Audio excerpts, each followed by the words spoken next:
Good evening, ladies and gentlemen, and welcome to part 3 of a modern trivia. Start with a few quick notes and then we'll jump in. Last time I said Mencius was hilarious. Mencius is not hilarious. Mencius is occasionally witty, somewhat sardonic at times, but not hilarious. I was thinking of Chuang Tzu, of course. So different Chinese philosopher. So that was my bad. So when I said that Mencius was hilarious, I meant Chuang Tzu was hilarious. And one of the great things about reading Chuang Tzu is he's so funny, and it is such a rare breath of fresh air that you get. Although Mencius is witty at times, and is definitely makes some sardonic kind of statements. So that's just a correction for you. Chuang Tzu, not Mencius. Two, and this is again, everything experiments all the time. What I'm going to do as an experiment is I'm going to ask you if you have questions about this or any other lecture, by the way.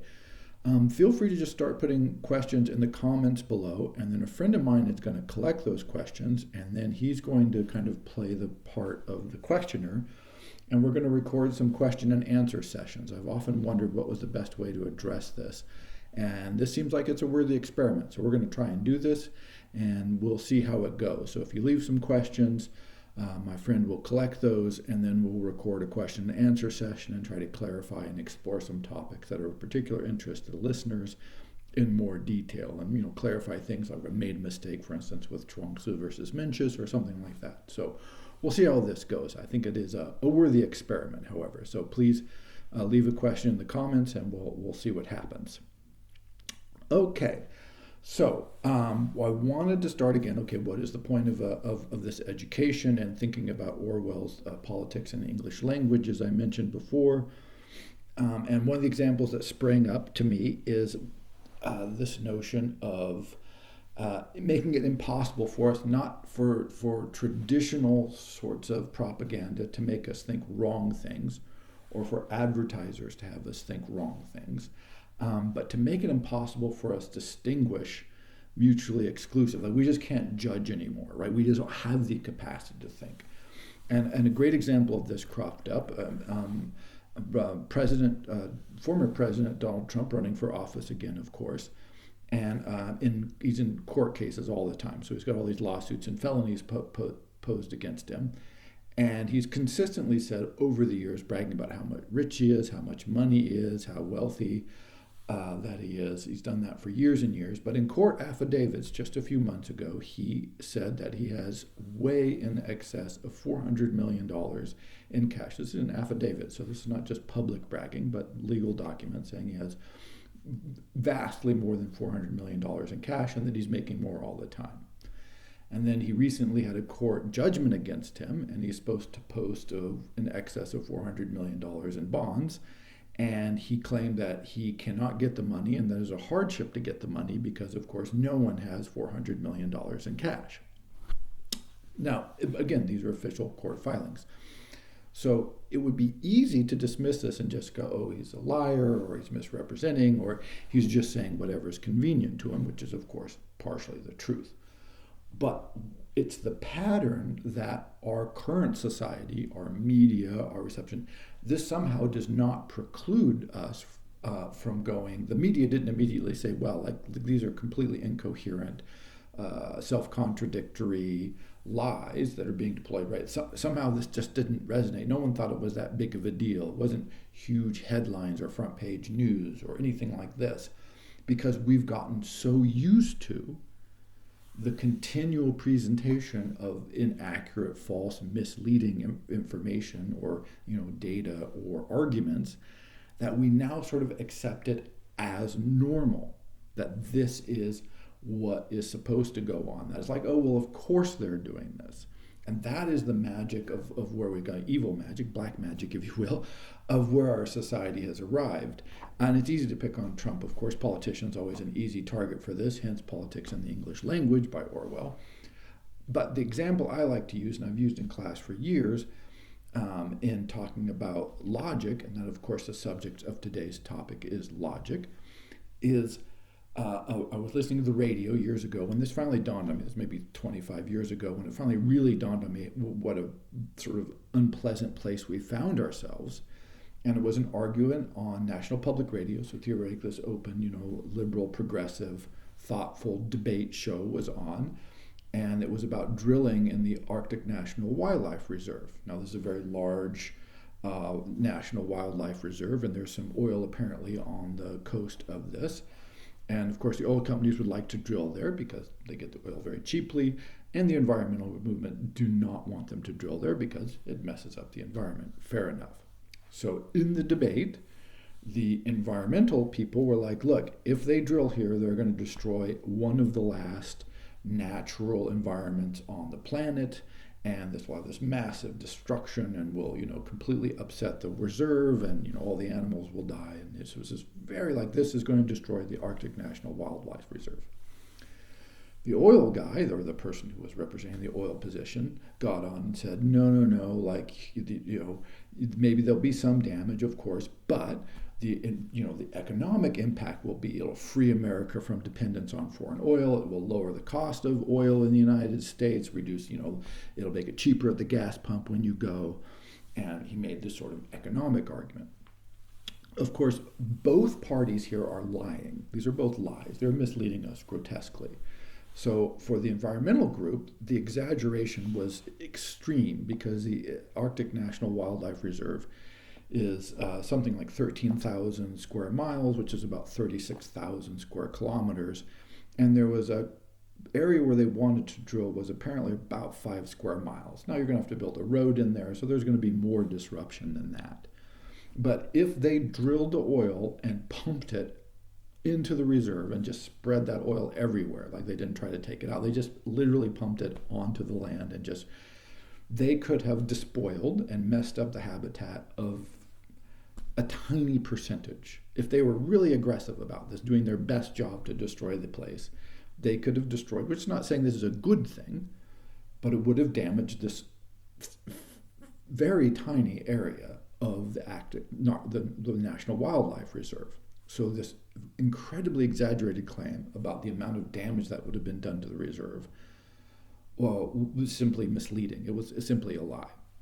And then the notion that no matter how much oil was extracted from this, if you compared it to the amount of oil the U.S. consumes and the global oil production and global oil consumption, and the fact that global oil prices are not set domestically, they're set on international markets, that it would be years before any kind of production was online, and even when it was full going at many factors larger than they were guessing that it would be, if everything worked out perfectly, it would have no discernible impact on either the price of oil, American energy independence. Like it was just this nominal amount.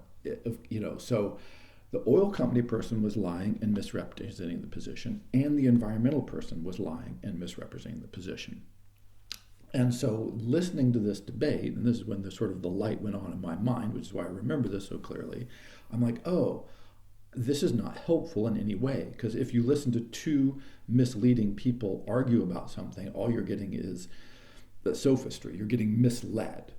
And the problem that we face in the modern world, the contemporary world in which we live, is almost all of the quote-unquote information data that we're inundated with is in fact not being presented by people who are honestly striving to present their best ideas as clearly as possible with the best evidence they can muster. And we fail to recognize this because we're just used to it. We've just grown accustomed to the expectation that, of course, people will try to mislead us all the time. And the notion that if we catch somebody misleading us, that makes us very tricky, that makes us very insightful. No, that just means this is not helpful. This is just going, okay, that's a trick, that's misleading, which is good. There's one thing that logic helps us with, but that's not the same as having access to quality information, recognizing it and spending time with it. Again, this is back to reading, the grammar notion. The one reason to read classics and to read these texts that have been established is generally they're freer from this kind of attempt to sway us in this way with misleading data, false accusation, all these problems. And so that helps free your mind because we're continually inundated with all of this nonsense and we just get used to it, unfortunately. And so one of the goals of logic is to help insulate us from that, to give us the ability to recognize and dismiss arguments that are made in these formats. It is also to help clarify our own thinking so we don't make these logical errors and avoid them, and therefore our thinking is clearer, our understanding of the world is clear, because we don't make these sorts of common errors. And it's one thing to call them errors, but often they're deployed purposefully, so they aren't really errors. They're attempts to sway us and convince us with bad information, bad data, bad arguments. So that's why it's important to study logic. If you want to know how schools really feel about their students and how much we've lost from the classical age, it is just recognize that logic is no longer a standard part of the curriculum, which is to say, teaching people to think well and to think clearly is no longer a standard part of the curriculum. It's not a huge subject. I mean, it is a huge subject. People spend their lifetime studying this, but the core of it is not that big. And with exercise, it's very easy to gather the fundamentals of sound logical arguments, to recognize good ones and to avoid bad ones, and to recognize bad ones and be able to point them out. This is not a huge undertaking. It's fairly straightforward. And yet, of all the things that are taught, all the subjects that are emphasized, the fundamentals of clear thinking are not taught. As far as I can tell, it's almost never brought up in the curriculum for most students most of the time. And so what a bizarre education system when you think about it. Like I said, I don't want to overly criticize the education system, but that this is just dropped out lets you know that the core mission of our education system is not helping you think clearly and judge well.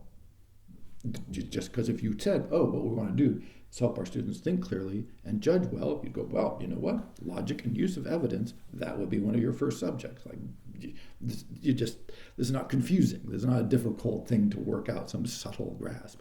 And it used to be one of the fundamental of the Trivium, one of three, that was absolutely emphasized. So we didn't not know about it, and then it's not like something we've never come up with and like, hey, we should do this now. It's like, no, we used to do this. Lots of the people who we respect, or great thinkers, did get this kind of education. We just don't get it anymore. So this is the function of logic, is to give you some rules and guidelines to help you think clearly about the world and about how you're presenting your own argument, so you understand, again, yourself better and the world better. So I'm going to do a little, it's kind of zoological. I don't like these kinds of zoological things, but with logic, I think it's helpful. So I'm going to just go through a list of examples of common fallacies. I'm just going to do 10. There's more than this, of course, but these are 10 big ones. And the idea here is if you can learn to recognize these, and I'll give you an exercise, if you can learn to recognize these in your own thoughts and other people's, you can save yourself an extraordinary amount of time dealing with poorly constructed and bad arguments. Because, and this is, I'm going to underline this point, when things are illogical, when they aren't constructed logically, how do you say that sentence? I'm having a struggle with that sentence. When a sentence or an argument is not structured in compliance with the rules of traditional logic, it's not wrong. So this is not a wrong argument, because you can make wrong arguments logically. That's fine. They're meaningless. They're meaningless. You need to be logical so that you can have the chance of being correct. But if it's constructed illogically, if you're violating the fundamental principles of logic in your argument, not only can it not be correct, it actually becomes meaningless. You're not saying anything that is within its context meaningful. And so this is not wrong, it's meaningless. And that's what Orwell is so upset about, and people who worry about propaganda, is because we get used to thinking about things that are in fact meaningless, and this saps your capacity to gain a clear understanding of the world. And that, of course, becomes dangerous at some point. So, a quick review of 10 logical common fallacies. You see them everywhere, and again, hard to avoid, but they are everywhere. And so, and again, not a complete list. You can look up more online, get the definitions, give examples, but I just thought I'd go, briefly here through a selection of them. So one, Correlation does not equal causation. This is a classic. All this means is just because things are correlated does not mean they're causally linked. And we fall for this one over and over again. All kinds of medical studies are tripped up by this. It's everywhere. You can say, in the modern world, people who wear pants die. Like everybody who has worn pants dies eventually. Therefore, pants cause death, right? No, I mean, it's correlated. I've worn pants, I will die. Are the pants killing me? Probably not. This is probably not what's going to kill me. Maybe, I bet, but probably not. One of my favorite ones is the people go, oh, young kid plays lots of violent video games. Young kid goes out, commits a violent crime. The video games cause the crime. They're correlated. The same person did both acts, played the video games, played the crime. And so you see this every time there's a big killing by a kid or something, violent video games are raised. Like, this is the issue, this is the thing. Unfortunately, or fortunately, depending on how you want to look at it, if you look at the United States in particular, violent crime rates have declined dramatically over the last 30 years. I mean, dramatically, like half or a third, depending on which flavor of crime you're looking at. So particularly by young people, by the way. So it's just an amazing drop in violent crime throughout the United States, particularly by young people, at the exact same time that the violent content of video games has skyrocketed, right? So if they were correlated, what you should see is a massive increase in youths committing really incredible violent crimes. Instead, you've seen the opposite, which is you've seen a decline in young people, like a noticeable decline in young people committing violent crimes. Now again, don't fall for the correlation equals causation fallacy. Does this mean that violent crimes are, playing violent video games keeps you from committing crimes? Probably not, right? Like, I don't see why they would. So when you have a correlative example, this does not make it causal. A causal link is something that demonstrates, like you can say, oh, when this happens, we can replicate, we can prove, we know why this thing causes the following thing. And causal links are really hard to find in the real world because the real world is super complicated, and there's all kinds of mitigating factors, and you hard to get good samples. All these problems intervene. And so that's why we love the correlation fallacy, because it's easier than finding like actual hard, concrete causal fallacies, causal elements to avoid being a fallacy. So that's correlation does not equal causation. One flavor of this, a very famous logical fallacy, is the post hoc ergo propter hoc fallacy. Little free Latin there. All this means is happened after, post hoc, therefore caused by. So this is a correlation in time. Just because X happened and then Y happened doesn't mean X caused Y. And again, the newspapers, the media, all kinds, just love to try and demonstrate why so this event happened and therefore the following event happened. If anybody follows financial news, essentially every day when they try to say why the market moved every day, they commit the post hoc ergo propter hoc fallacy. Unemployment rate came out, market went down, therefore the unemployment rate report caused the market to decline. To demonstrate this to be causal is you'd have to go back and look, which we would have a massive sample size, and go, look, every time the unemployment report comes out, the market goes down, or every time it comes out, the market goes up, whatever the causal link is. Huge sample size, you would be able to demonstrate this. Does the unemployment rate sometimes move the market? Yes. Does the unemployment rate sometimes not move the market? Yes. So it's not that there's no impact, it's just that we don't know what the impact is, and it's hard to predict, because of course if you could predict it easily, everybody would bet that way, and the markets wouldn't function to the extent they function now. So, but those sorts of post hoc ergo propter hoc fallacies they're everywhere. They're hard to avoid, and it is a flavor of correlation fallacy because it's in time. This happened, the following happened, therefore this thing caused that thing. A third one, and one of my favorite ones, is called Texas Sharpshooter, and I like this one because it comes with a little parable. I like parables.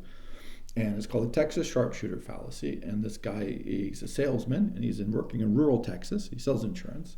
So he drives farmers to farmers, tries to sell insurance to farmers. And he drives up to this one house, and he sees the barn across the way.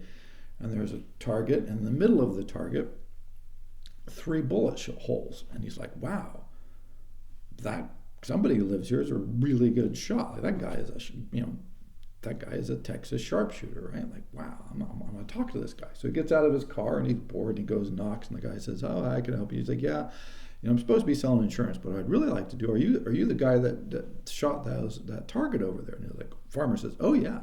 It's like, wow, that's really impressive. And the farmer says, I can show you how to shoot like that if you like. And the guy said, poof, this is great. So much better than selling insurance, right? Let's go shoot guns at targets. I really would love to learn this. So they get out the car, they get off the porch, and they go over, and the guy gets his gun, and he walks towards the barn. He stands pretty far away, and the guy's like, wow, this is impressive from this distance, okay? And he takes his gun out, and he just shoots, bang, bang, bang, 3 shots into the side of the barn. And then he walks over and gets a paint bucket and paints the bullseye where the shots hit. And then he paints it around, and so his shots are right in the middle of the bullseye. This is the Texas Sharpshooter fallacy. When data, often numbers, but doesn't necessarily have to be numbers, are presented, the question is the data being circled because it fulfills the desire, right? Like, is the target already there and then the data hit the target, or was there a bunch of data that someone wandered around in until they found the one that helped support their argument and then they circled it? The latter is vastly, vastly more common. This is the problem, is people don't say, let's try to balance look, what is the information we're looking for? Is there things that hit the target? No. What they do is they go and they say, well, let's just circle this data over here because it looks like it, and we'll say that's the middle of the target. It's done after the fact. And avoiding this error is actually quite tricky. Sometimes you'll see articles about things like, oh, there's this region has a cancer density that's way above average. And then if you actually go to the map and look at the region, often they're bizarrely drawn, right? It's like, oh my God, that looks like some sort of weird amoeba. And so what they've done is they've found every occurrence of some rare cancer in some sort of region and made sure they draw the chart in such a way that they capture all that. And of course, this makes the density by population much, much greater. And so it's a way of misrepresenting data or information so that it looks like it verifies an argument, it looks like you've hit the target, when in fact what you did is you moved the target over the data and said, look, there it is, this confirms it. And so when you select data, it's very important to try to avoid this sort of biasing, and I'll talk more about numbers at the end of this.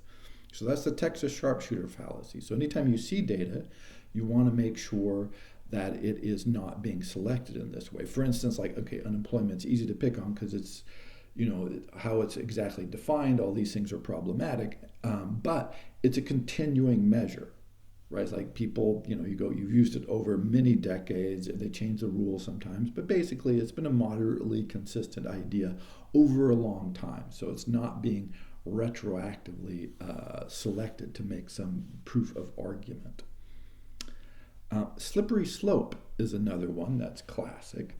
And in the slippery slope is actually another one of these causation fallacies. What you do is you make the argument that, and by the way, it can be an upslope or a downslope. You can go to a great thing or a terrible thing. The most common version of this is something like, if you smoke cigarettes, you're more likely to smoke marijuana. If you smoke marijuana, you're more likely to use heroin. If you use heroin, you're very much likely to use crack. If you use crack, you're going to end up dead on the streets.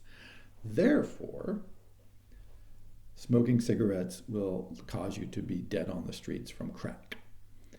And The problem here is the notion that at every step, you have to stop and say, is there a strong causal link, or is this just correlative, right?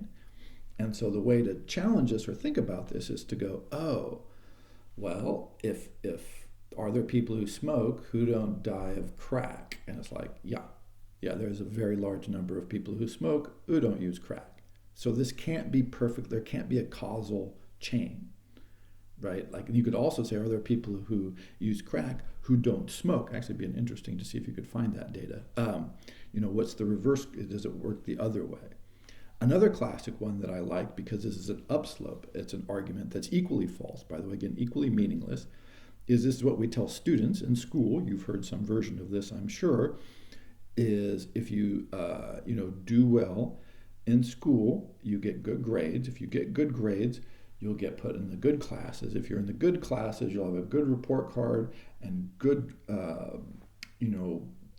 package for when you go to apply to colleges. When you go to apply to colleges, if you've done that, you get into a good college. If you do well in the good college, then you'll graduate with good grades and a good resume, and you'll get a good job. And if you graduate from a good college with good grades and a good resume, you'll get a good job, and the good job will make your life excellent.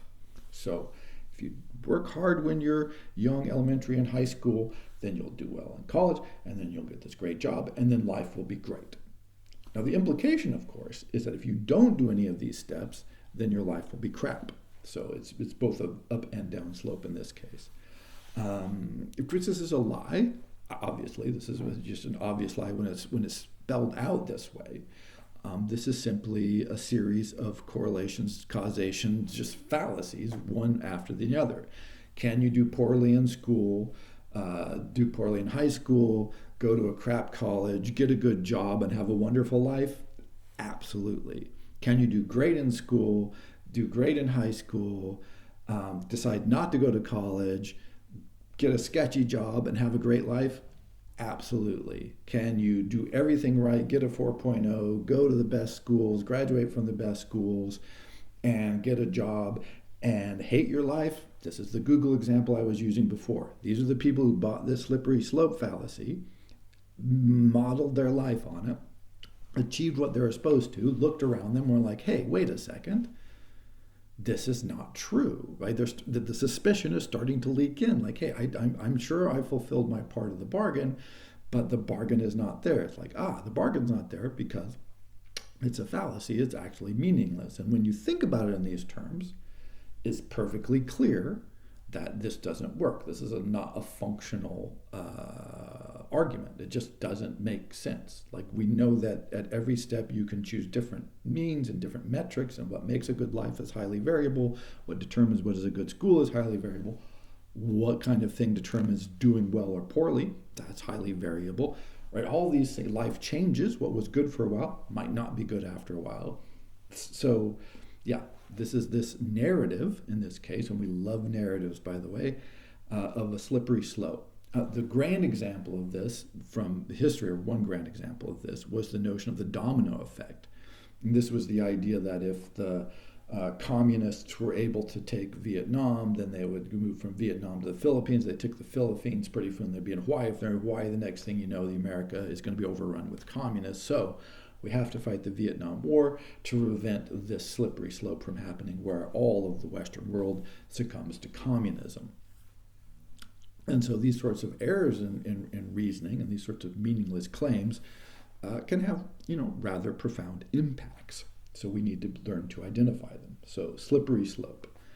Begging the question, this is a great one. This is where rather than answer the question, you assume the answer. There's a number of names for this. So you can say, oh, okay, so it's like you're assuming the premise, right? You're not answering the actual question that's asked. So someone says, well, the classic example here, of course, is the Bible, and you say, I know the Bible is true. Like, oh, how do you know the Bible is true? It says the Bible says it's true.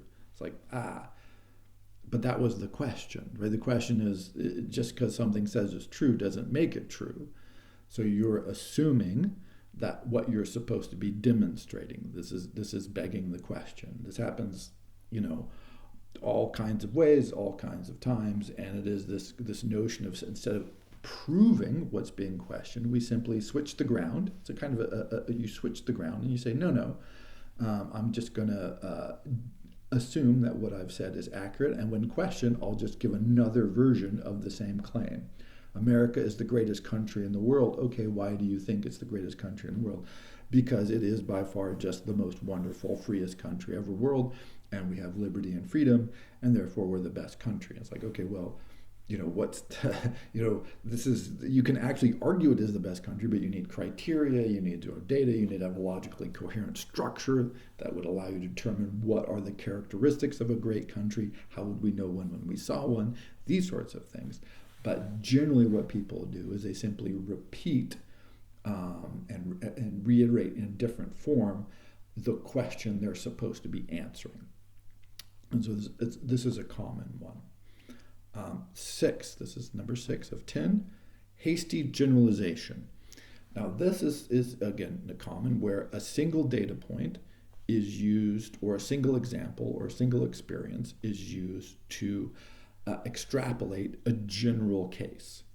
And so this is, again, can be very problematic, where you go, there was traffic on a freeway one day, therefore we need to expand the entire freeway system because there was traffic that one day.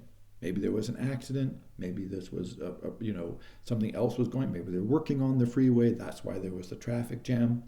So it's generally the case that you can't extrapolate from single experiences or single examples to general rules, because the world is big and complicated and hard to know. This is tricky, however, because for humans, because we are individuals and we live a sequence of single events, right? This is, it's hard for us to think outside of this context. And so you want to go, when do you have enough information? When can you generalize? Because we have to generalize, right? We have, because how we can't have a global, perfect, uniform experience of all time and space in which to draw our conclusions, to draw our generalizations. So in a way, we're constantly in an environment of hasty generalization. However, what we need to do, particularly when the issues are important and vital to us, is try and decide does this piece of information, this idea, this example really allow for and make it possible to have a greater generalization about this issue, whatever the issue is. And you always want to ask that question. Often, I won't say invariable, but I'll just say often, it is the case that the generalization has been quite hasty and is unhelpful. So I'm trying to think of some recent examples of hasty generalizations. One of them, I think, so when the inflation followed from the COVID pandemic and all the, people go, oh my gosh, inflation shot through the roof. And they said, it's because everybody got money. Now, everybody did get money. Again, this is also post hoc, ergo propter hoc fallacy, right? Correlation, causation. Probably contributed. But so you go, we have this experience, we had this example, people got money, we had that, how do you explain it? Well, hasty generalization. Too much money for too many people, probably that was the cause. It looks like a lot of the problem was also supply chain disruption. People just couldn't move stuff fast enough to get it in enough places, and so you had constraint on supply. And so it was a hasty generalization to pick any single element. There was a lot of money flowing around. Consumer behaviors were wildly disrupted and led to all kinds of problems. Supply chain was disrupted. This led to all kinds of problems.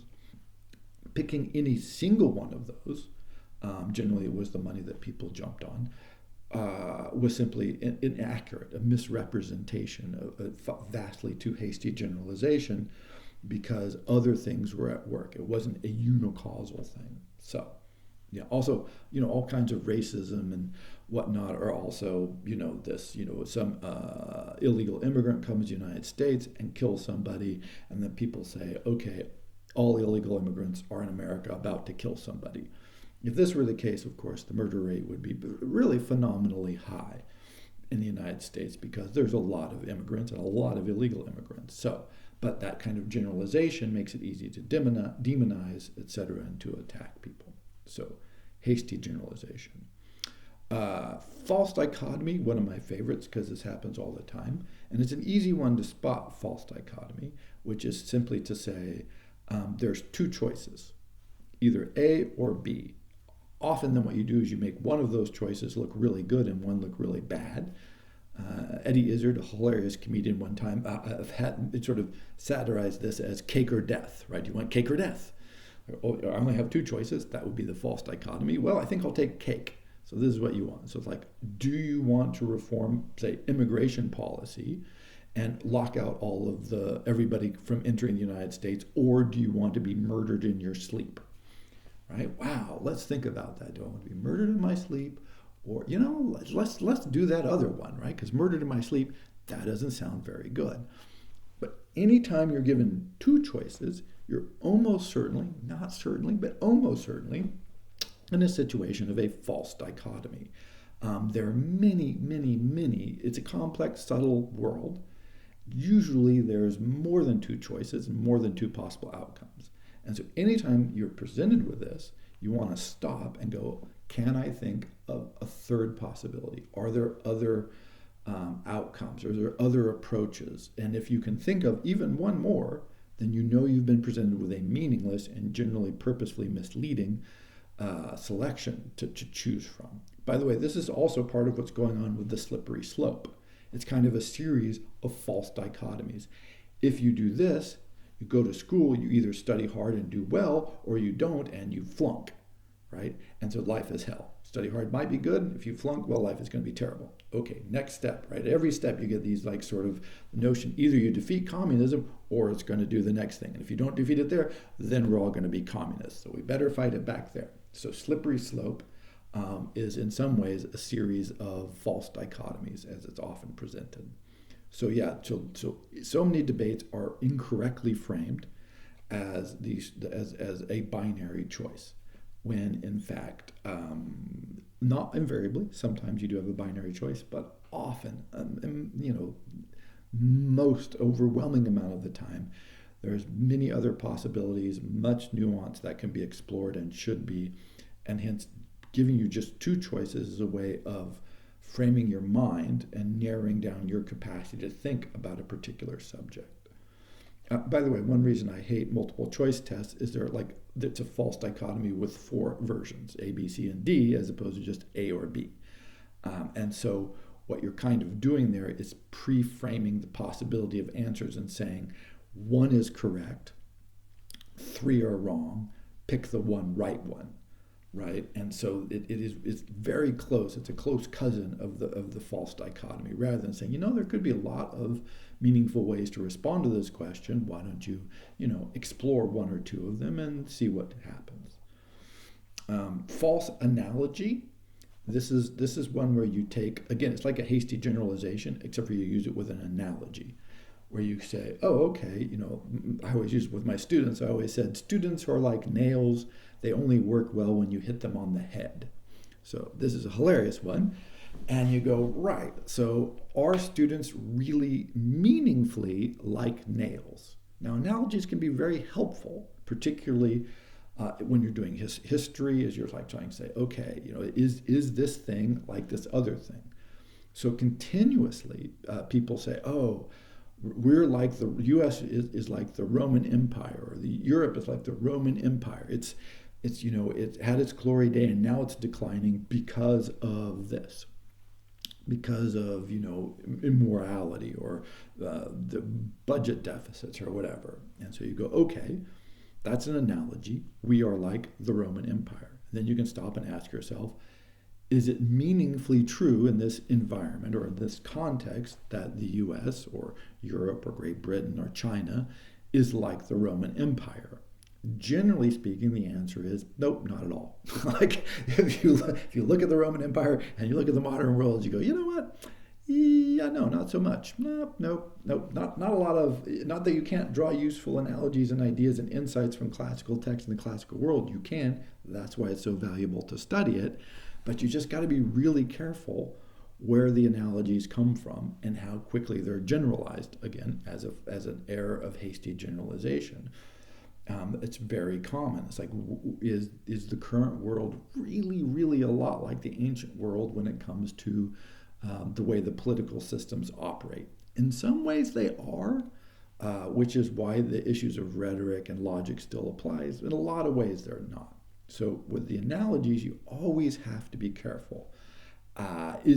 Is the current economic system, people talk about like the Weimar Republic of Germany and hyperinflation, is the world economy really like the Weimar Republic? Like, is it a good analogy? Because, of course, it's terrifying as it is, because we know what came after the Weimar Republic, Nazi Germany, of course.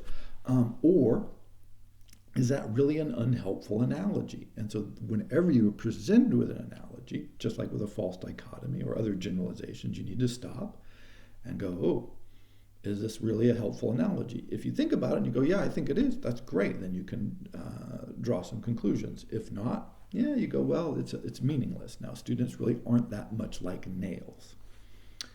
Finally, last one here, I know that's a list, we'll go over this again real quickly, is ad hominem. And this is a great one where you don't have anything else to do, so you just attack the plaintiff, like attack the person. So you see this all the time. You go, oh, a senator introduces a bill to reduce corporate income tax. And so you go, oh, well, that senator is just venal and is being paid off by the corporations. Now, this might be true. This is probably true. This doesn't necessarily mean it's a bad idea to reduce corporate income tax. Also doesn't mean it's a bad idea to increase corporate income tax, right? What you want to do is look at the merits of the argument, not the merits per se of the individual, unless it's, important to the point. You want to look at it and you go, oh, is this person actually trying to present a meaningful and helpful bill, or is this just really just a corporate graft? But the only way to know that is to look at the bill itself, is to be able to look at it and go, oh, no, this is a pretty, good argument, or to go, no, this is clearly just a corporate giveaway. But that's on the merits within the bill, because it turns out that corporations can pay people to do things that are like perfectly reasonable. They can also pay people to do things that are totally terrible for everybody except the corporate interests. These are not mutually exclusive lines of argument. And so just proving that someone is venal and corrupt doesn't actually make their idea necessarily bad. They could be a venal, corrupt person on 9 issues, and they'd be doing the 10th issue, the one they really care about and they're really passionate about, and they aren't corrupt on, and is really kind of a good idea. I know this idea bothers us because we constantly want to have good things from good people coming down purely, but it's a tricky world.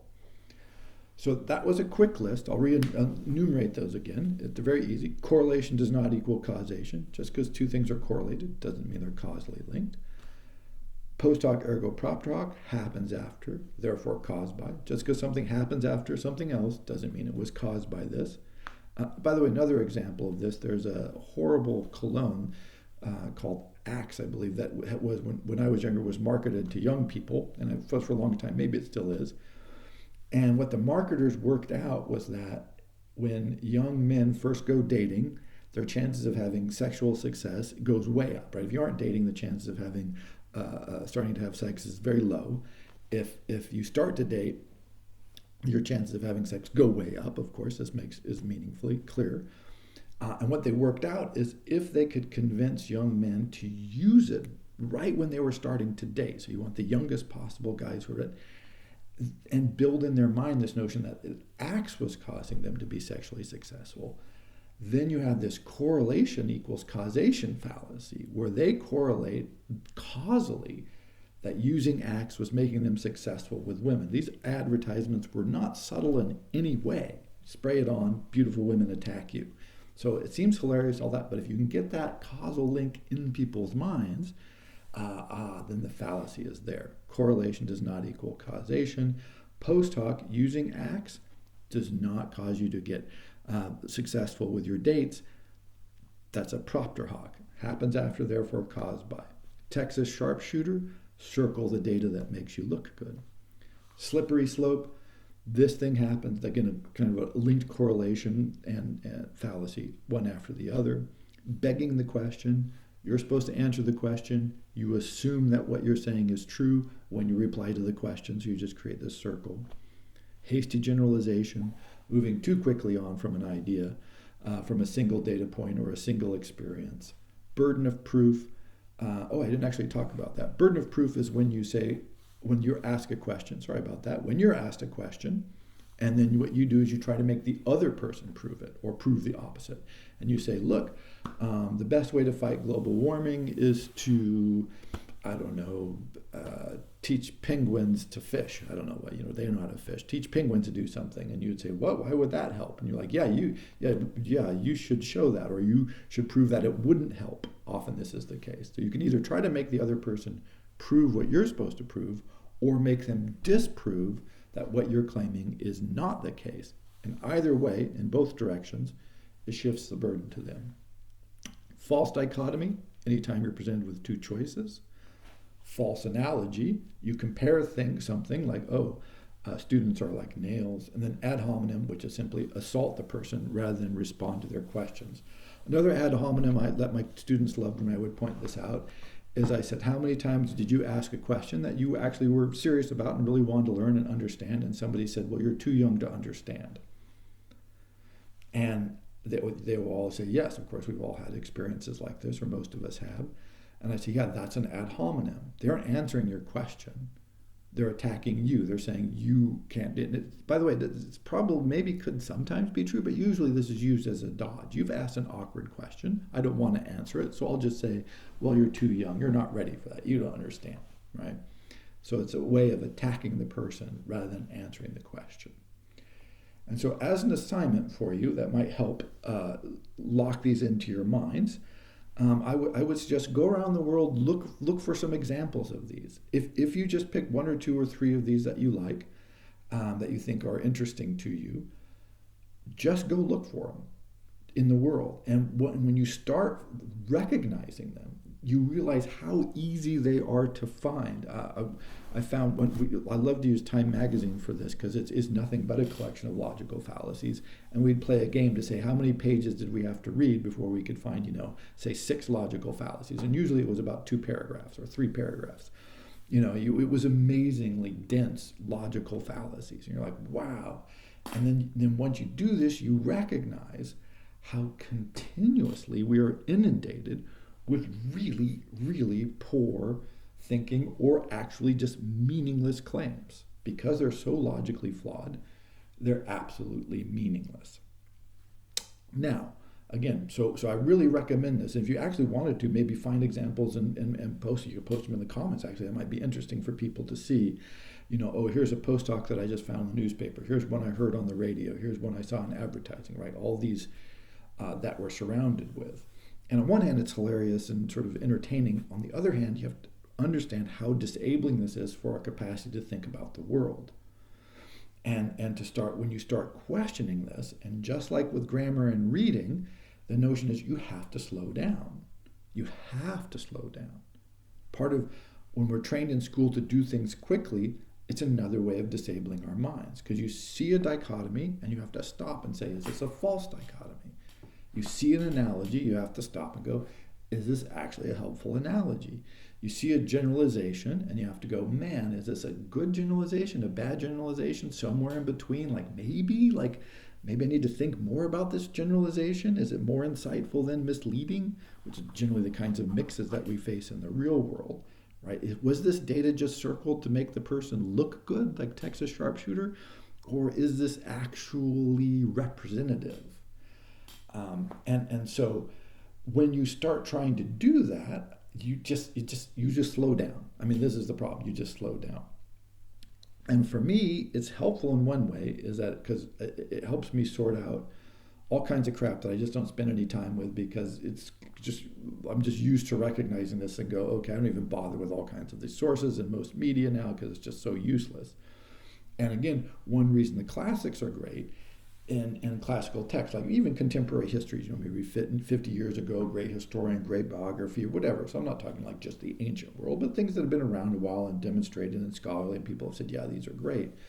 You can kind of relax. You can kind of go, oh, I don't have to constantly be on guard. And that frees your mind up, right? Constantly playing defense really eats up a lot of your mental space. And so once you've learned to recognize these fallacies and recognize sources that aren't filled with them, then you can go, oh, okay, I may not agree with this person all the time, but I recognize that they are trying to present valid arguments, and that this makes it easier for me to read them, think about them, and understand, because I'm not constantly wary of this endless sequence of misleading and false claims that make things meaningless, of course. And so this is an important element here. And two more notes on this. So again, look for a couple of these. Go around in the world and shop and see if you can find some. Because again, once you get used to underlining them, you'll recognize how consistently they are all over the place. And then when you can start recognizing for sources that aren't that dense with them. And by the way, it doesn't mean that no one ever makes a mistake. Quality sources don't fall into one of these traps. We all do. It's this imperfect system. Our logic is going to be flawed. But when you can feel authors and writers and thinkers trying to avoid them, trying to explore them, trying to, hedge their bets and say, well, this is the best data we have that we're generalizing from. So, be careful, right? Those sorts of moments are like, oh, okay, great. This person gets it. They're really trying. So I can go with them a lot further. It makes it easier in some ways, but also more difficult. And again, forces you to slow down a lot of the time. Again, so two more notes. One, numbers. We're inundated with numbers. We could do a whole separate thing on how to think about numbers. But the one I wanted to leave you with, because it's not specifically a logical fallacy, I mean, you could kind of make it that. But anytime you see a number, they're meaningless. It's important to remember statistics are always, in and of themselves, absolutely meaningless. For you to be the measure of all things, for the man to be the measure of all things, to understand the world and understand yourself, you have to have some context, some metric, some idea of what this means. So again, I mentioned unemployment numbers earlier. I'll mention them again because this is how it works. So you get an unemployment number, 4%. Okay, is this good or bad? Depends, right? If it used to be 1% and now it's 4%, that's a pretty significant leap to the bad side. If it used to be 8% and now it's 4%, wow, that's a pretty good shift to the good side. Also, how are those numbers generated? So Europe tends to have higher unemployment historically than the United States, much of Europe at least. However, they have sort of a more generous, on average, social package. And so being unemployed is potentially less terrible, certainly an arguable case. The United States, we have a much higher rate of working poor. So you have a job, you're not unemployed, so you're working and you're going bankrupt and you're on food stamps and you have all these problems and you don't have medical care, right? So it's like, oh, so you can have really high unemployment, you can have higher unemployment, but people might be doing better, but you could have lower unemployment and people could be doing worse, right? And so you can see a number, 3.5. You can know its directional context, very important. Hey, it used to be 10%, now it's 6. 6 doesn't sound that great, but it's a lot better than 10. Unless that was achieved by, forced labor camps. Like, hey, everybody, look, unemployment is low. Yeah, well, you just put 1 million people in the military and start a war. Well, that lowers unemployment, but is that good? These sorts of questions, right? So any number, whatever the number is, you need it to be contextualized, and to understand it, it needs to be generally contextualized against what you care about, what your values are, how you are approaching issues. And so if it's relevant to you and your world, this is what you need when you're presented with it. This is a way of avoiding not just logical fallacies, but misleading numbers. And again, we're inundated with statistics. And what they mean is generally very hard to know because rarely do we get the kind of context with them, because numbers are quick, graphs are easy, charts are nice, look nice on the page, and you go, oh, well, but what does that mean? What does that mean to me? What does that mean in the world? How does that relate to what's going on? And it's just very easy to be misled by numbers and statistics because they're so rarely contextualized. So the best thing to do if you see a number and you don't understand the context is to ask yourself, do I care enough to understand this? If yes, then you want to find out some context. Where did this number come from? How was it generated? Is it coming from a reliable source? Is it meaningful? Finally, let's talk about sophistry. So these rules of logic, tied with grammar, created a class of people, which when we get the third part next, which is rhetoric, called sophists. And I want to talk about this briefly here, and we'll talk about it more with rhetoric again. And sophists were people, we might call them something like modern day lawyers. And the idea is they did not care what they were arguing. They cared that their argument won. And so it was this interesting case where if your audience knows the rules of logic, then you have to use them effectively or else you can't argue correctly. But this is, of course, on a slider. What's happened today is often clear argumentation becomes this kind of sophistry, right? Where people don't care that they're making clear arguments or that they're making good arguments or sound. They just care that they get the result that they want. This is where I started from. And so where the environmentalists are saying, oh, we'll destroy the Anwar National Wildlife Reserve, and the oil companies are saying it's going to change global oil prices, neither of which are true. And instead, they're just trying to either get you to support the not allow drilling or to allow drilling. They don't care. They'll say anything to get those things achieved. That is sophistry. The danger when you start to learn logic and learn how to use it correctly and well is you can deploy it, because like any other tool, you can deploy it to poor ends. And so what you want to think about more than just being perfectly logical and totally logical, coherent, is to say, what am I trying to present? And so both when you're presenting your arguments and when you're reading other people's arguments, I've come up with sort of a handy guideline to say me help and both help and prevent these sorts of problems. And that is to ask yourself, is this person well-meaning?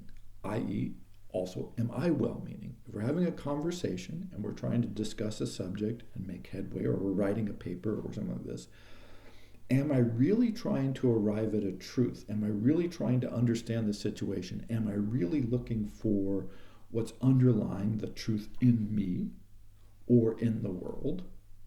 Or am I working for some other end? And that question is hugely important because it is easy to misuse even correct logic, although logic is supposed to help you, and sort of, tweak it so that it makes it look like you're making a good argument, right? You dress it up in the correct forms, rather than asking, am I really trying to discover the truth and using the tools of logic to advance that? Similarly, if you feel that someone is trying to actually explore the truth, really dedicating themselves to that, trying to present their ideas, their view of the world as clearly as possible, and they do make one of these errors, then you want to be like, okay, I don't know about that analogy, right? I see what you're trying to argue. Well, I'm going to quibble with that analogy, but let's roll on, right? And so as much as the logical fallacies are important, which they really are, also the intent of the people who are arguing are vastly important. So it's always, keep that in mind, because we do not want to become sophists. This is sort of the danger of and the opposite of what the classical world was striving for. So part 2 of the Trivium, part 1 was grammar, reading and writing. Part 2 is thinking. Like, okay, how do we think clearly, and how do we recognize sources that are trying to help us think clearly, that are trying to lift our mind, that are trying to help us understand the world, as opposed to trying to mislead us or get us to do things that we otherwise wouldn't do. And the key tool that the ancient world came up with, and which was heavily emphasized in the Trivium for millennia, was this collection of understanding the core of logic, so we could know when we were thinking clearly, and we could see when other people were thinking clearly, and importantly, we can see when they weren't. And again, I think one of the strongest indictments of our contemporary educational system is the degree to which they've absolutely abandoned this. That it is simply, or almost, it just isn't taught hardly at all anymore. It's not taught part of good writing, it's not taught of good thinking. And so what's happened is the tool necessary or very helpful for clarity of thought, self-expression, and self-understanding has been withheld.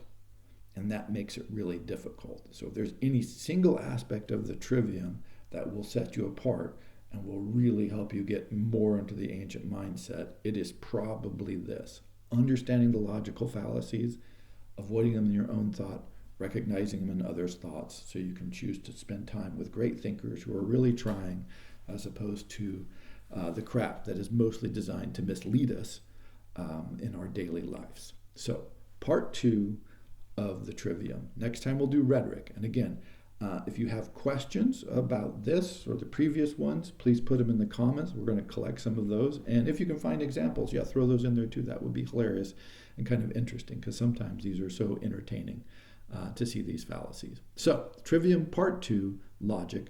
Thank you very much.